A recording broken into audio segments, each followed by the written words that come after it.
అది 1873 సంవత్సరం. ఆ సంవత్సరంలో హవాయి ద్వీపంలో దేవుని ప్రేమను ప్రకటిద్దామని చెప్పి జోసెఫ్ డామియన్ అనే గొప్ప మిషనరీ ఆ ప్రాంతానికి వెళ్ళి యేసయ్య ప్రేమను ప్రకటిద్దామని ఆ ద్వీపానికి తాను వెళ్ళాడు. ఆ ద్వీపం అంతా కుష్ఠరోగులతో నిండుకొని ఉంది, ఈ సేవకుడు తప్ప. సరే, ఈ కుష్ఠరోగులకైనా దేవుని సువార్తను ప్రకటిద్దాము, ఆయన ప్రేమను తెలియచేద్దామని చెప్పి 1873 సంవత్సరంలో ఆ ద్వీపానికి వెళ్ళాడు. యేసయ్యను గూర్చి 4 మాటలు చెప్పాడు, ఆయన ప్రేమను ప్రకటించాడు. ఎవ్వరూ మారలేదు.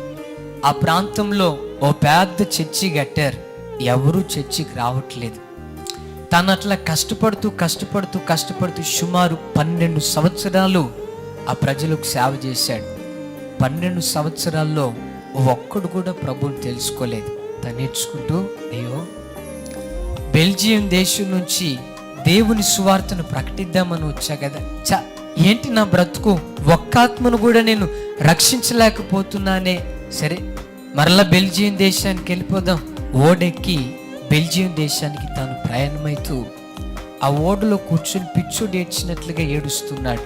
ఆకలి దప్పులతో మీ సువార్త చేసే కదయ్యా, ఒక్కడు కూడా రక్షించబడలేదు. ఏడుస్తూ తన 2 చేతులు అట్లా చూసుకున్నాడు.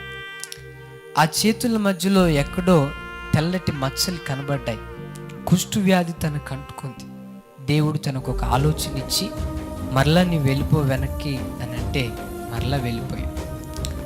ఎప్పుడైతే ఈ దైవ సేవకుడు కూడా కుష్టివాడిగా మారాడు అన్న వార్త ఆ ద్వీపంలో ఉన్న ప్రజలు తెలుసుకున్నారో, ఆ కుష్ఠరోగులందరూ ప్రవాహము వలె మందిరానికి వచ్చారంట.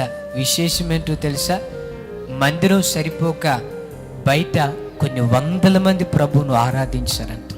ఎందుకు ఈ మాట చెప్పానో తెలుసా?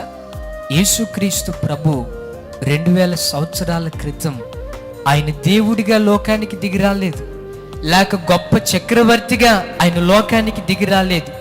దేవుడే మానవునిగా ఉండి కడు దీన స్థితిలో, దారిద్రపు స్థితిలో యేసే లోకానికి దిగి వచ్చాడు.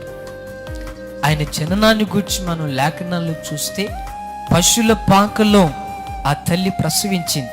ఆయన రాజు ఎందుకు అంత దీన స్థితికి తన్ను తాను అప్పగించుకున్నాడో తెలుసా?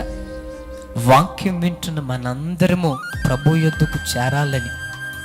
అందుకు ప్రభువును మనం ఆరాధించాలి.